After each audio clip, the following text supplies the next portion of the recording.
Nuevamente otro encuentro del Club de Lectura de Metafísica Aplicada.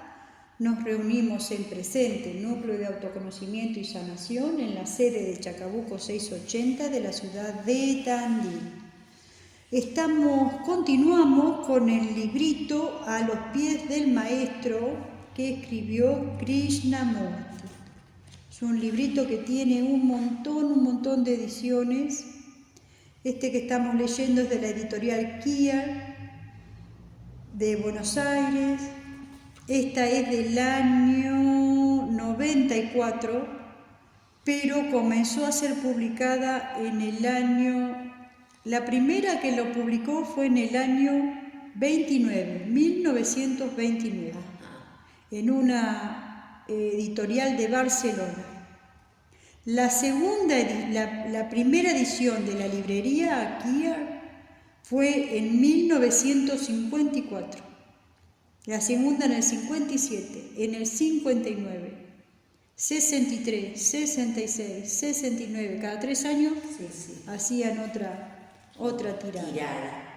Bien, volvemos a retomar, para el que no tiene presente el encuentro anterior, ¿sí? Que comienza a describir lo que denomina las 6 reglas de conducta que particularmente se requieren. Las da el maestro en este orden: 1, dominio de la mente; 2, dominio de la acción; 3, tolerancia; 4, alegría; 5, aspiración única; 6, confianza.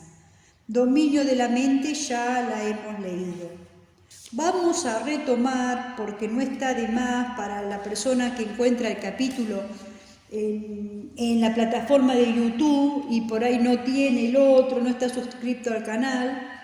Así que vamos a volver a leer dominio de la acción, porque no está de más refrescarla. Si vuestra mente es tal como debe ser, se perturbará muy poco con vuestra acción. Recordar que para ayudar a la humanidad el pensamiento debe convertirse en acción. En esta labor no caben tibiezas, sino una constante actividad. Pero debéis cumplir vuestro propio deber, no el de los demás, a no ser que con su permiso y con el fin de ayudarlos.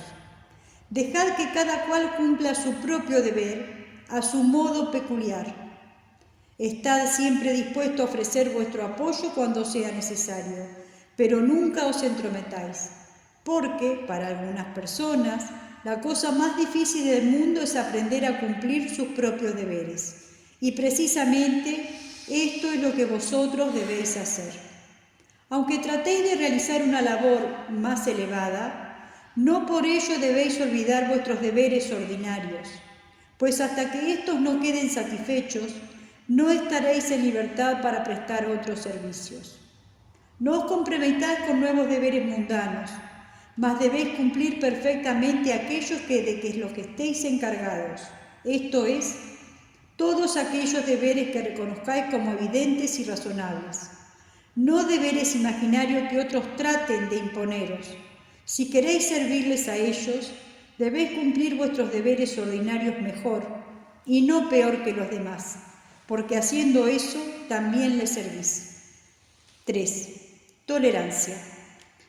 Debéis sentir perfecta tolerancia hacia todos y un sincero interés por las creencias de los que profesan otras religiones, tanto como por la que profesáis, porque la religión de los otros es un sendero que conduce a lo más elevado, lo mismo que la vuestra. Para ayudar a todos, debéis comprenderlos. Mas, para alcanzar esta perfecta tolerancia, debéis liberaros antes del fanatismo y de la superstición. Debéis saber que no hay ceremonias necesarias. De otro modo, os consideraríais algo mejores que los que no las practican. Sin embargo, no debéis vituperar a los que aún las necesitan. Dejad hacer su voluntad, pero ellos no deben meterse con vosotros, que sabéis la verdad, ni deben tratar de imponeros aquello que habéis trascendido. Sed indulgentes y bondadosos en todo. Ahora que vuestros ojos están abiertos, quizás os parezcan absurdas algunas de vuestras antiguas creencias y ceremonias. Tal vez lo sean en realidad, pero, aunque ya no toméis parte en ellas, respetadlas por consideración a aquellas buenas almas para quienes todavía tienen importancia. Ellas tienen su lugar y su utilidad. Como la falsilla le sirve a un niño para escribir derecho, hasta aprender a escribir mejor y con mayor igualdad sin ella. Hubo un tiempo en que la necesitasteis, pero ya pasó aquel tiempo. Un gran instructor dijo: cuando yo era niño, hablaba, comprendía y pensaba como niño, pero ya soy hombre y dejé de lado las niñerías. Quien haya olvidado su infancia y perdido la simpatía por los niños, no puede enseñarles ni ayudarles. Así, sed bondadosos, amables, tolerantes, con todos los hombres sin distinción, sean budistas o indios, o jainas, o judíos, cristianos o musulmanes. 4. Alegría. Debéis sobrellevar alegremente vuestro karma, cualquiera que sea, aceptando como un honor que el sufrimiento caiga sobre vosotros, porque demuestra que los señores del karma os consideran dignos de ayuda. Por muy penoso que resulte, agradeced que no sea peor. Recordad que podréis servir muy poco para la labor del Maestro, mientras vuestro mal karma no se extinga y quedéis libre. Al ofreceros a Él, habéis pedido que se acelerase vuestro karma, y así, en 1 o 2 vidas haréis lo que de otro modo hubieras debido hacer en 100. Pero a fin de obtener el mejor resultado, debéis sobrellevarlo alegremente. Todavía hay otro aspecto. Debéis desechar toda idea de posesión. El karma puede arrebataros las casas que más queréis y hasta las personas que más améis. Aún entonces debéis permanecer alegres, dispuestos a separaros de todo. A menudo el maestro necesita verter su fuerza sobre otros por medio de su discípulo e incondicional servidor. Y si éste cayese en la depresión, no podría él realizarlo. Así, la alegría debe ser vuestra norma. 5. Aspiración única. El objetivo que debéis tener a la vista es realizar la obra del Maestro. No debéis jamás olvidarla, cualesquiera que sean las ocupaciones que os salgan al paso, y ninguna otra labor puede interponerse en vuestro camino, porque todo lo que sea fecunda y desinteresada es labor del Maestro, y debéis ejecutarla por amor a Él. Además, debéis poner toda vuestra atención en cada parte de la misma, para que la hagáis la más perfecta posible. El mismo instructor dijo también: sea lo que fuere que hagáis, hacedlo de corazón, como para que el Señor y no para los hombres. Pensad cómo ejecutaría una obra si supieses que el Maestro ha de venir a verla. Así debéis realizar toda labor. Los más conscientes sabrán mejor lo que este versículo significa. Y hay otro semejante y mucho más antiguo. Esfuérzase tanto como puedas en cumplir cualquier cosa que se te presente. Aspiración única significa también que nada deberá jamás desviaros, ni siquiera por un momento, del sendero en el que habéis entrado, ni tentaciones, ni placeres terrenales, ni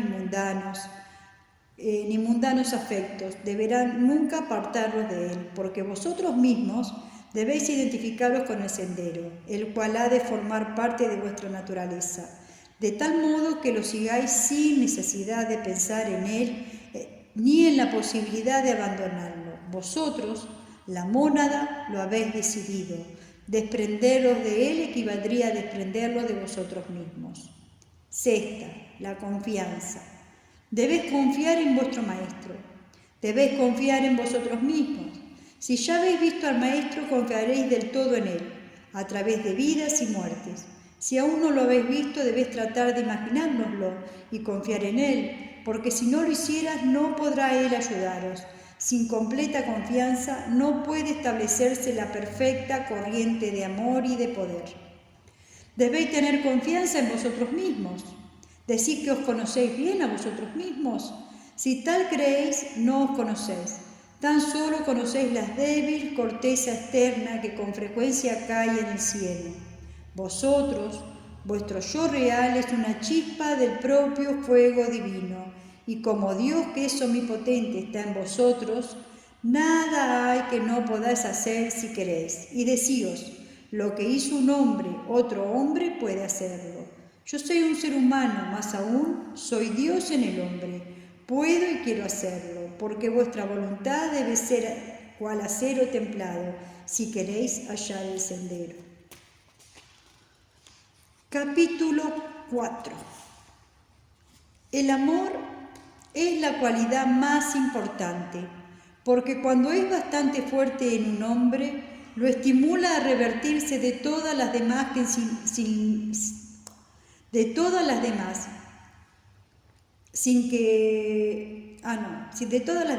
que sin ella nunca serían suficientes. Sin el amor.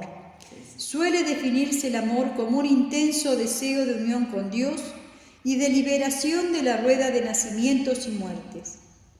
Pero este concepto del amor suena egoísta e implica solo una parte de su significado. El amor es más que deseo, es voluntad, resolución, determinación. Para producir este resultado, la resolución debe llenar vuestra naturaleza entera, hasta el punto de no dejar lugar para ningún otro sentimiento.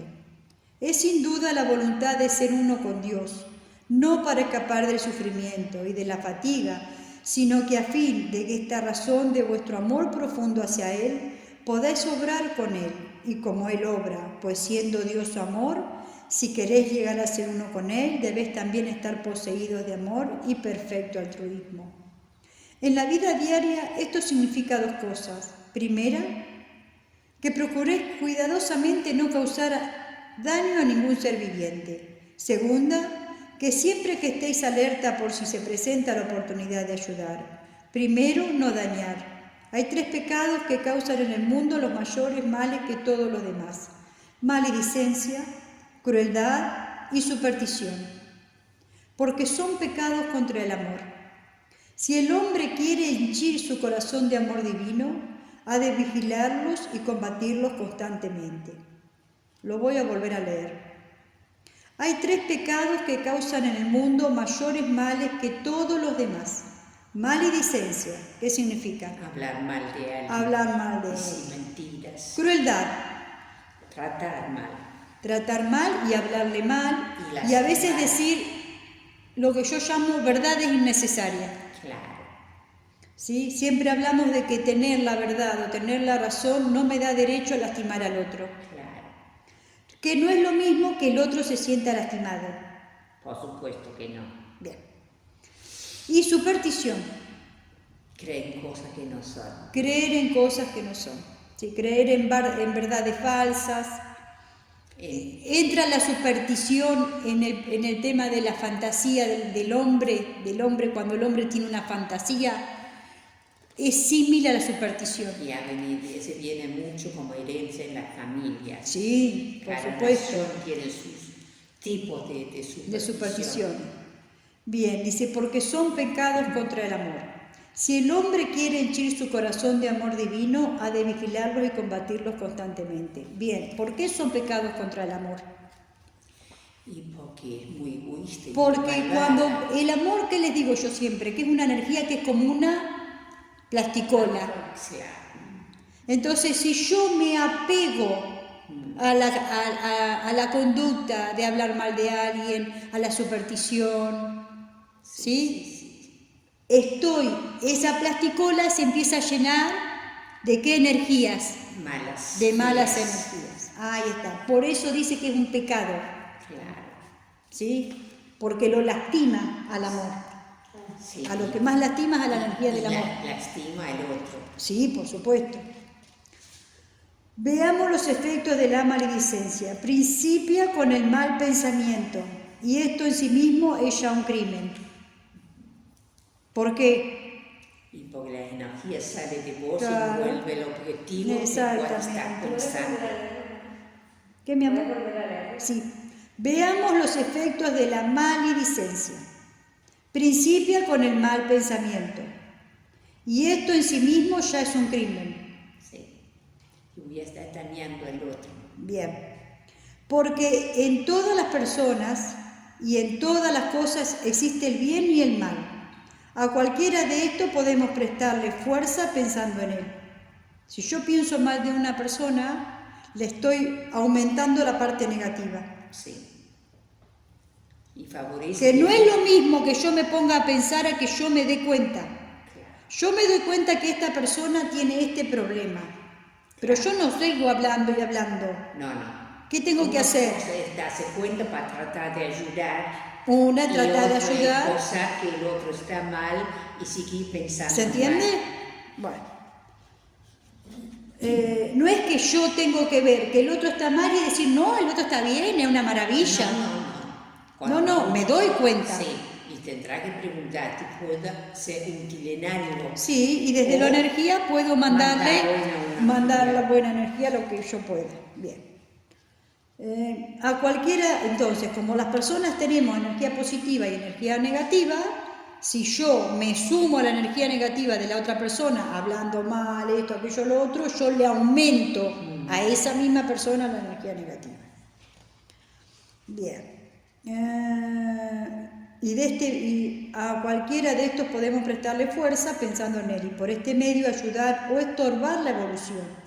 Podemos hacer la voluntad del logos o trabajar en contra de ella. Del logos tiene que ver con la conciencia que existe en un planeta o grupo de personas. Si pensás mal del otro, cometés 3 iniquidades a un tiempo. 1. Llenáis el ambiente que os rodea de malos pensamientos en vez de bueno, y así aumentás la tristeza en el mundo. 2. Si en el ser en que pensáis existe el mal que le atribuís, lo vigorizáis y lo alimentáis.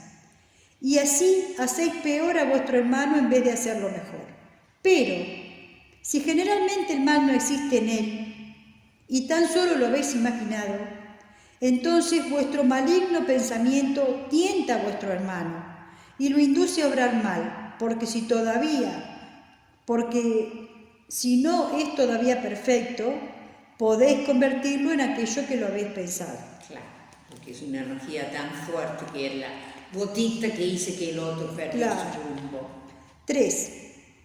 Nutrís vuestra propia mente de malos en vez de buenos pensamientos y así impedéis a vuestro propio desarrollo y os hacéis a los ojos de quienes pueden ver un objeto feo y repulsivo en vez de bello y amable. No contento con hacerse todo este daño y hacerlo a su víctima, el maldiciente procura con todas sus fuerzas que los demás participen de su crimen. Les pone conveniencia su chisme con la esperanza de que lo crean y entonces, convencidos, cooperan con él, enviando malos pensamientos al pobre paciente. Y esto continuará día tras día y no lo hace solo una persona, sino miles. ¿Veis ahora cuán bajo, cuán terrible es este pecado? Procurad evitarlo en absoluto. No habléis jamás mal de nadie, negaos a escuchar a quien os hable mal del otro y decirle afectuosamente, tal vez eso no sea verdad, y aunque lo fuese, es mejor no hablar de ello. En cuanto a la crueldad, esta es de 2 clases, intencionada y sin intención. La crueldad intencionada consiste en causar de propósito dolor a otros seres vivientes. Y este es el pecado más grave de todos, obra del diablo más bien que del hombre. Diréis que ningún hombre puede hacer cosas semejantes, pero precisamente los hombres lo han hecho muy a menudo y aún lo están haciendo cada día. Los inquisidores la practicaron y también mucha gente religiosa en nombre de su religión. Los vivisectores, así como actualmente algunos maestros de escuela. Todas estas personas tratan de excusar su brutalidad con la costumbre, pero un crimen no deja de serlo porque muchos hombres lo cometan. El karma no tiene en cuenta las costumbres y el karma de la crueldad es el más terrible. En la India, al menos, no puede haber excusa para tales costumbres porque todos conocen el deber de no acusar mal a nadie.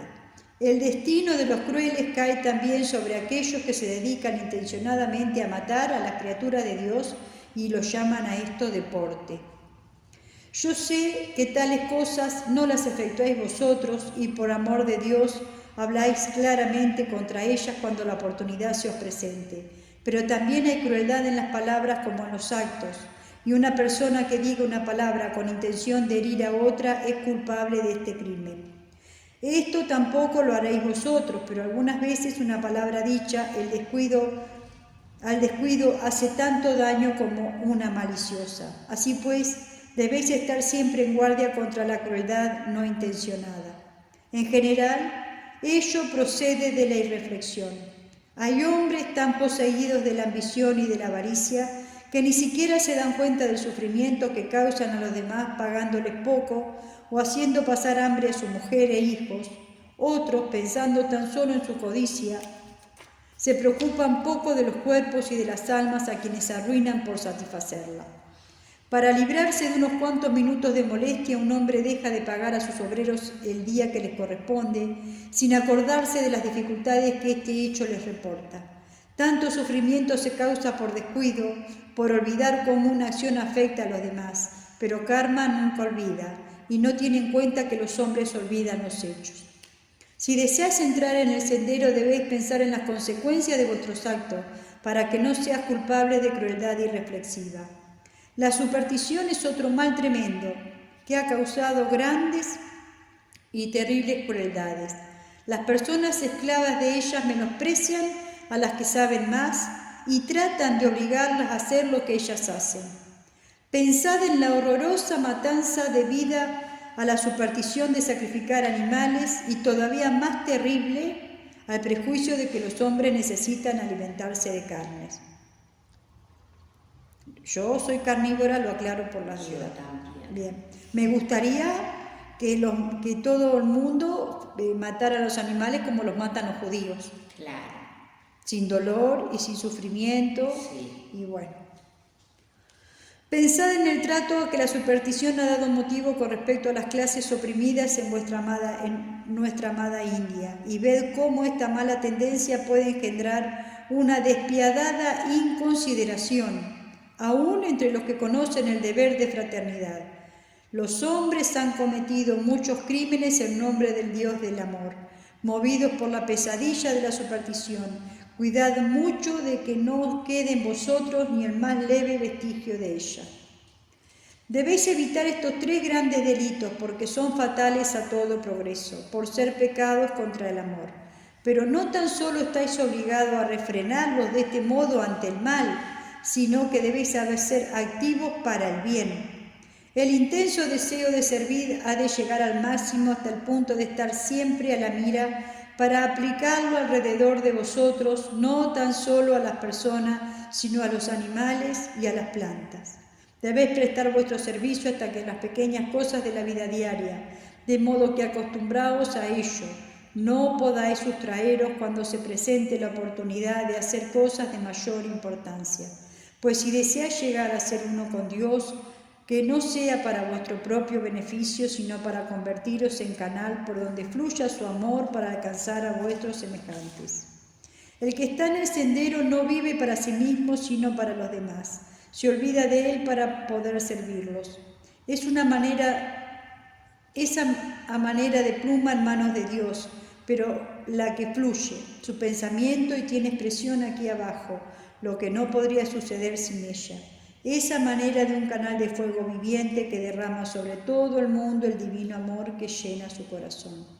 La sabiduría que os capacita para ayudar la voluntad que dirige la sabiduría, el amor que inspira la voluntad, estas son vuestras cualidades. La voluntad, la sabiduría y el amor son los tres aspectos del logo de la conciencia, y vosotros que deseáis alistaros para servirlo, debéis hacer gala de ellos en el mundo. Muy bien, llegamos al final de este pequeño libro y hay un poema que dice: quien la palabra del maestro anhele, de sus mandatos póngase en escucha, entre el fragor de la terrena lucha y la escondida luz atento cele.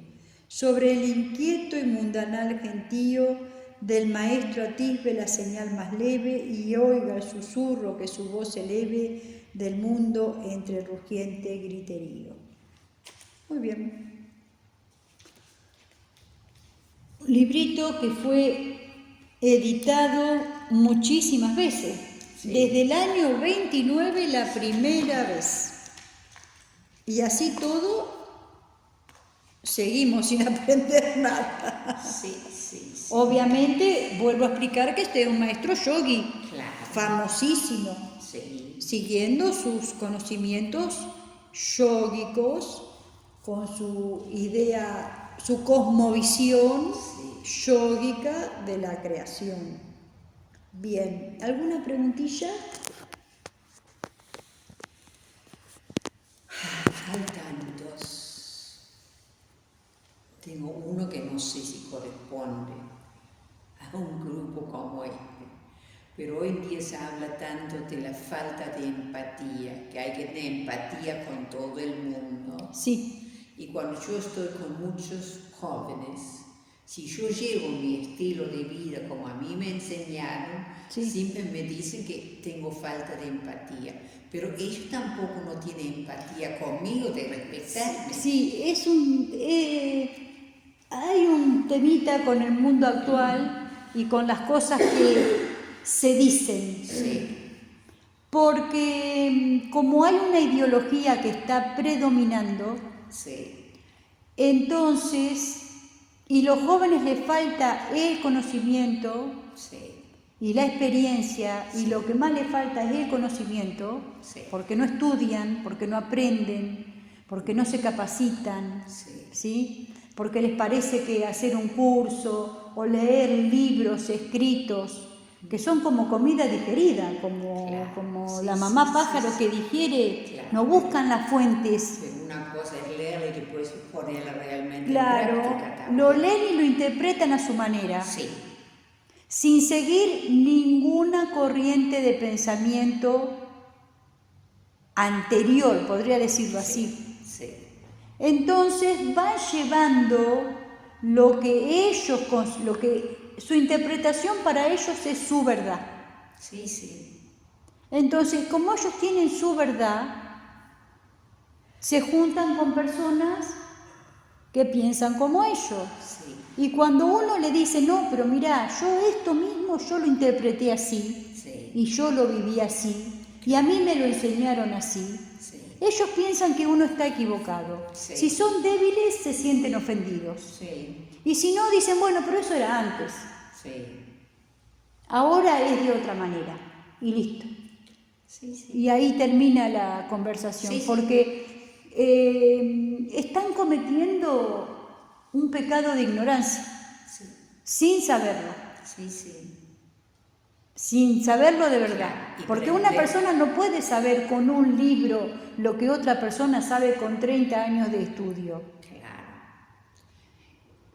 ¿Sí? Y no se puede saber a los 10 años, ni a los 15, ni a los 20, las cosas que una persona, simplemente por una experiencia de vida, va a tomar el conocimiento de la vida. Aunque nosotros encontramos mucha gente que tiene muchos años y no aprendieron. Sí, es cierto. Entonces también es muy difícil, porque la edad tampoco nos da la garantía del aprendizaje. ¿Por qué sucedía eso antes? Cuando yo hablo de antes, hablo de 60 años atrás, 70 años atrás. Porque las lecciones eran constantes y la lección no cambiaba. Y el discurso, voy a ponerlo entre comillas, la palabra discurso, lo que venía de afuera, el conocimiento que venía de afuera, era siempre el mismo. Entonces, si no lo aprendías a los 10, lo aprendías a los 15, si no lo aprendías a los 20, si no a los 25, si no a los 30. Y si no lo aprendías, llegabas a un momento que te dabas cuenta que eras vos el problema. Porque te dabas la cabeza contra la pared. Bueno, ahora cuando te das la cabeza contra la pared, acusan a la pared. Que justo estaba ahí cuando exactamente. Yo me caí, Es justo estaba ahí cuando yo me caí. ¿Sí? No es, yo no me di cuenta, yo fui torpe, yo fui esto. No. La pared no tendría que haber estado ahí. Sí, no, es tremenda. Sí, pero porque son mundos que ya desde hace muchas décadas están siendo dominados por las ideologías, sí, no por el conocimiento. Claro. Entonces, lo que para nosotros era tolerancia, ahora lo cambiaron con empatía. Claro.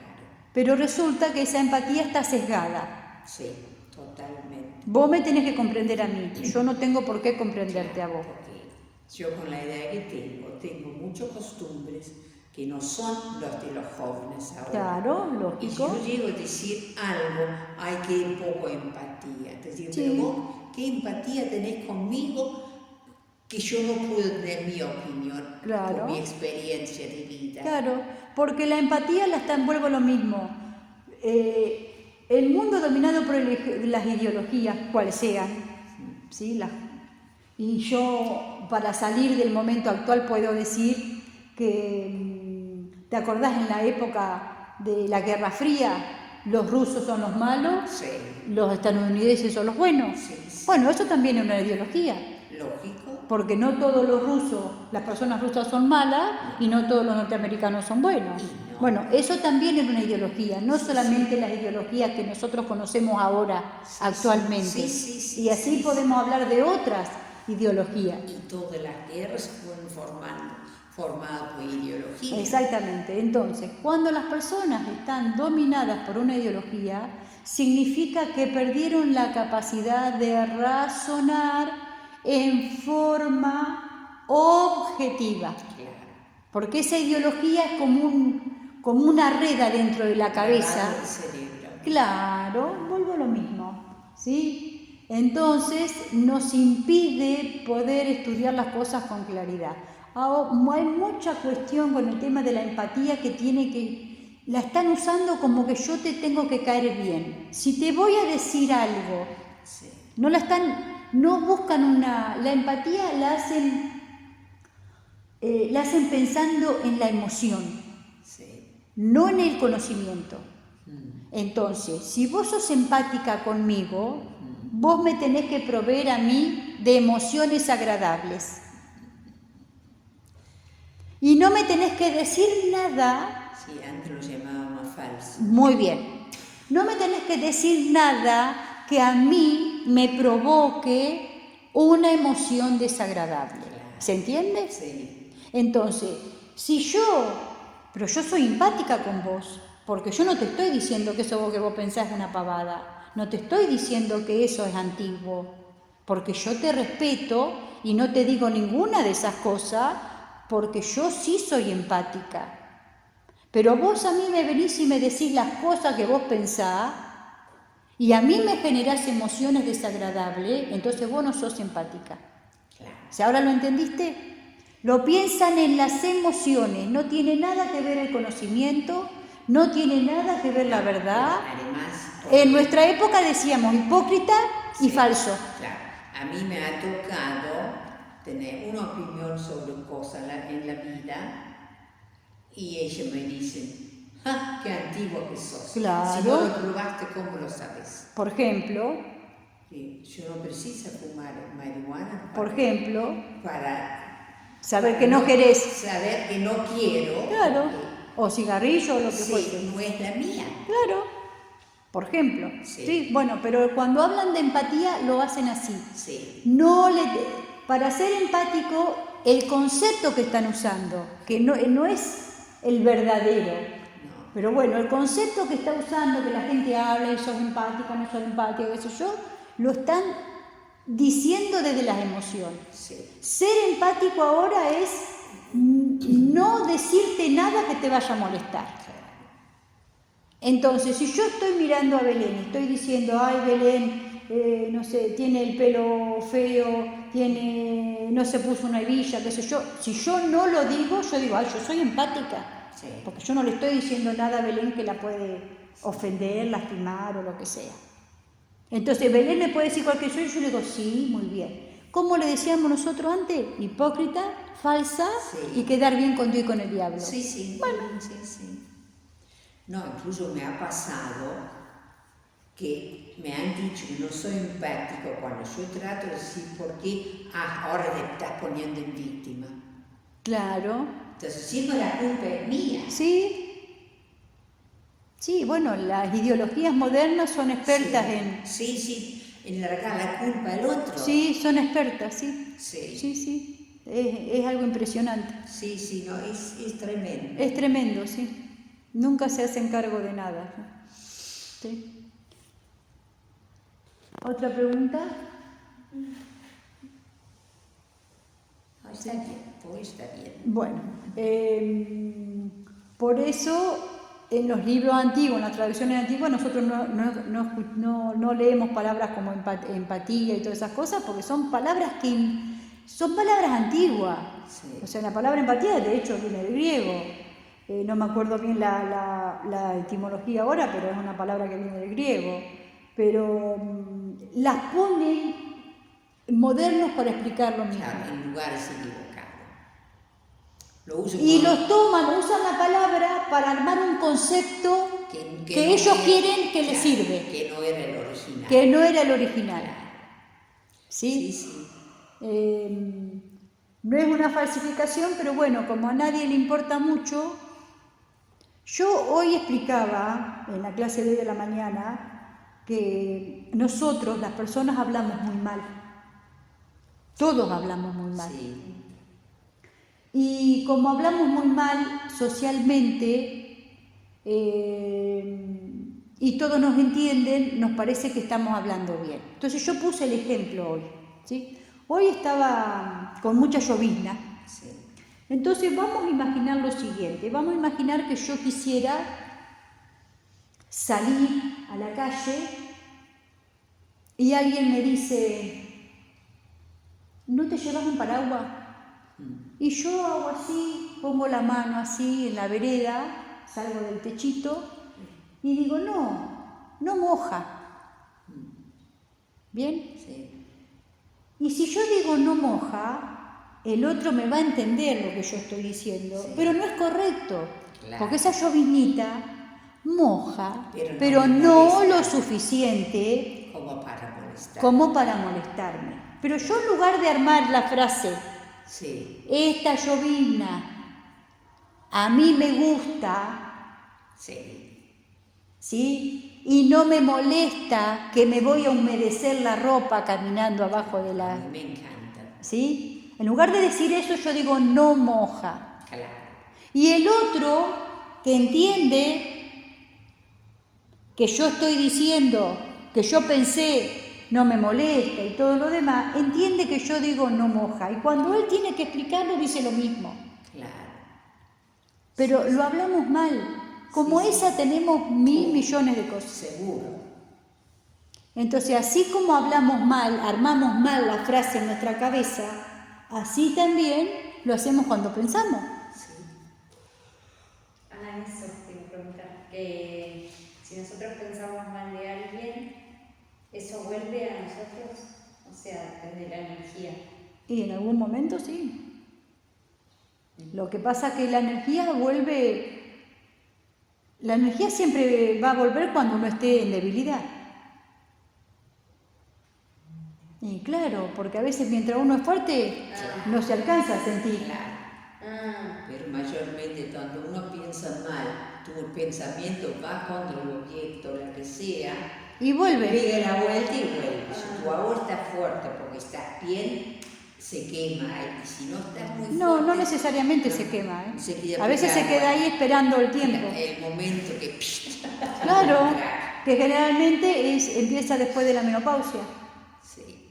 Y empieza después de la vejez. ¿Por qué? Porque se va perdiendo la fuerza de la membrana marrón, entonces llegan todas esas cosas que son de la mente, o son psicoemocionales. Por eso, niña, nunca pienses nada que no podés decir en voz alta. Es una regla muy buena. Sí. Ay, ¿cómo hace uno para callar? Para lo que hablábamos? Porque una cosa es no pensar, otra cosa es educar la mente, ¿sí? Y yo voy a explicarlo. Yo creo en Dios. Y creo que el alma es parte de esa cosa divina. Entonces yo de verdad, como persona, soy extremadamente humilde. Yo no me considero digna de pensar por mí misma, nunca me consideré. Entonces, cuando yo estoy escuchando que mi cabeza piensa cosas malas, yo lo empiezo a llamar a Dios. Porque como yo no tengo que llegar a ninguna conclusión, ¿a qué conclusión tengo que llegar? Pensar es pensar con el lóbulo frontal. Lo otro, lo que estoy haciendo es escuchando la amígdala, que me dice, tengo miedo, me asusto, qué sé yo, no sé, me siento celosa. Estoy escuchando mi emoción, no estoy escuchando mi pensamiento. Esas cosas que a ustedes se les cruza por la cabeza, ustedes las llaman pensamiento, pero no son pensamiento. Pensamiento es cuando yo lo tomé, lo agarré. Digo, a ver, ¿por qué me siento celosa? Y me siento celosa por esto, por esto, por esto, por esto, por esto. Y después digo, ¿quién se siente celosa? ¿Qué parte de Marisol se siente celosa? ¿Sí? La adulta, la del presente, hoy. Es una memoria que se asocia a mi niña, a mi adolescente. Sí, el joven inseguro. ¿Se comprende? ¿Sí? No existe nadie, yo lo vivo diciendo, cada persona que escucha las cosas negativas de su mente, le parece que a ella sola le pasa y que a los demás no le pasa. Y yo lo digo hasta el cansancio, la única manera es despertar el alma adentro de uno, es despertar la conciencia adentro de uno y entrar en diálogo con esa parte. Entonces, yo escucho a mi amiga, la que me dice esto, aquello, y mi otra parte, la parte de mi alma, dice, bueno, tranqui, vamos a pedirle a Dios, el camino de la vida es de cada uno, Dios sabe lo que hace. ¿Se entiende? Hay una buena razón para todo, hay una buena razón, más allá de las cosas que a mí me gustan o no me gustan vivir. Tranquilita, ¿sí? Y a mí no me resulta difícil llamarlo a Dios, nunca me resultó difícil. Y yo voy a considerar que tal vez me sucede porque es parte de mi karma, porque yo no tenía a quién llamar. Yo el otro día le decía a una persona que yo conozco mucho, le decía, yo soy así como soy porque yo estoy sola. Yo estoy sola. ¿Sí? Y yo le decía, entonces yo le decía, yo no tuve una mamá que pensara, ¿cómo va a estar Marisol? ¿Qué esto, Marisol? No tuve.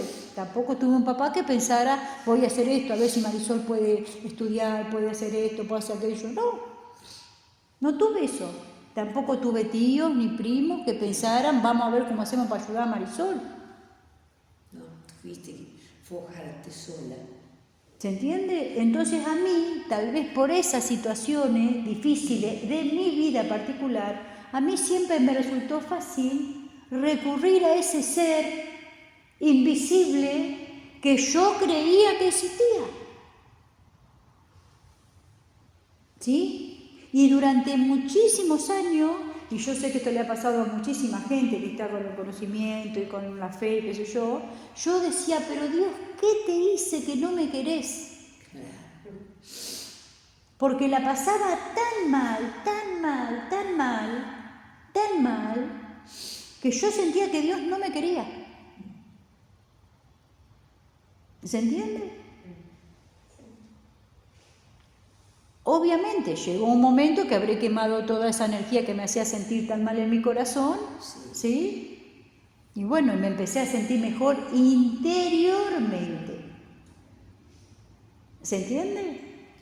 ¿Sí? Entonces a mí me resulta fácil decir, Dios mío, ayúdame. Decir, Jesús, ayúdame. Jesús, guíame porque no sé lo que tengo que hacer. Y guíame y ayúdame, y guíame y ayúdame y ayúdame y ayuda a este y ayuda a aquel. Me resulta fácil.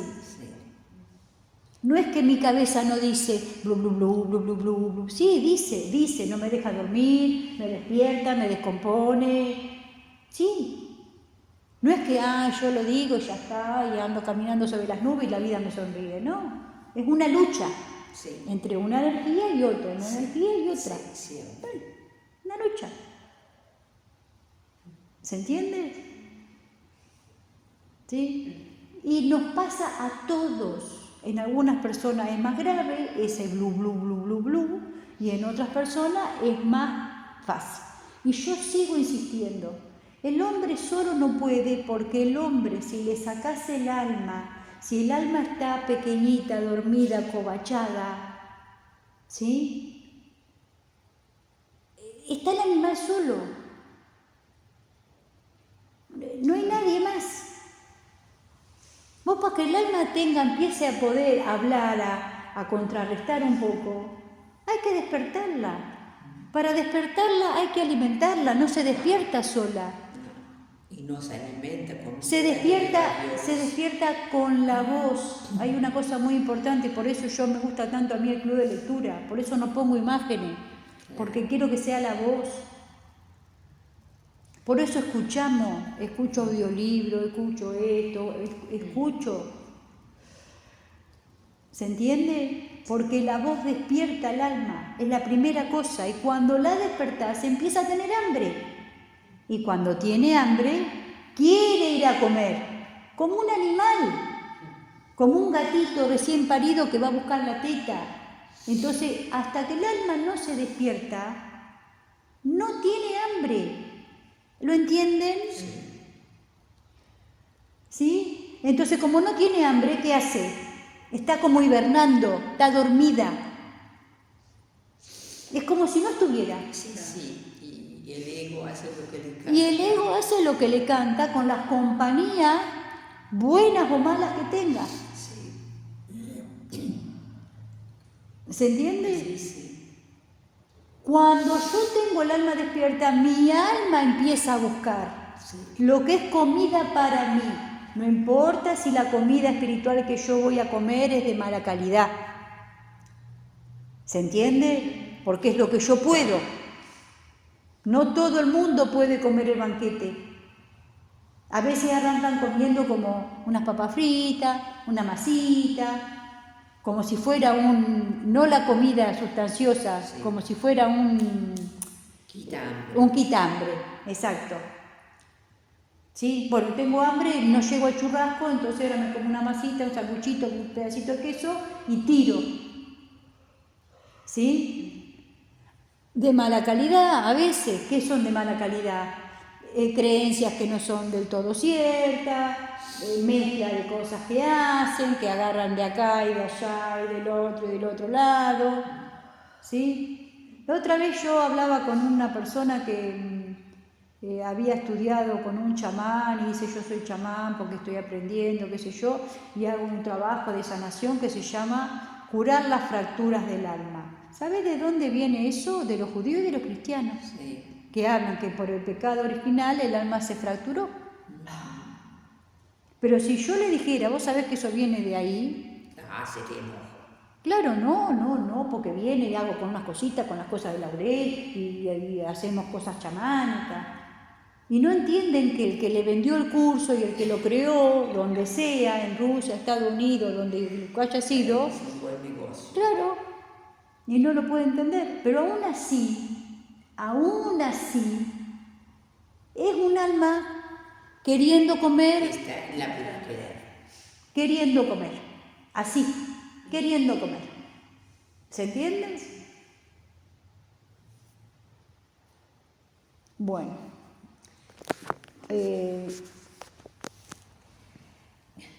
Hasta la próxima. Sí, obviamente.